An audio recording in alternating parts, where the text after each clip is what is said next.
நீலகிரி முதுமலை காப்பகம் பச்சை பசேலென காட்சியளிப்பதால் வனவிலங்குகளின் நடமாட்டம் அதிகரித்துள்ளது. நீலகிரி மாவட்டம் முதுமலை புலிகள் காப்பகம் ஆசியாவின் மிக பழமையான புலிகள் காப்பகமாக உள்ளது.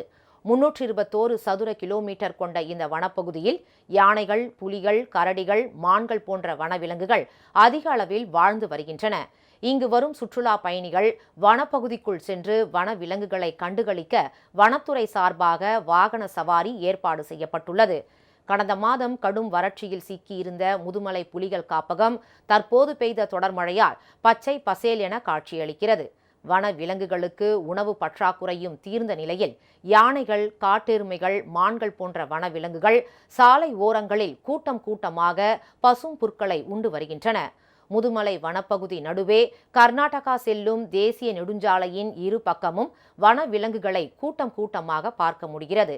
பச்சை பசேல் என மாறிய வனப்பகுதி நடுவே வனவிலங்குகள் உணவு உண்பது சுற்றுலா பயணிகளின் கண்களுக்கு விருந்தாக அமைந்துள்ளது.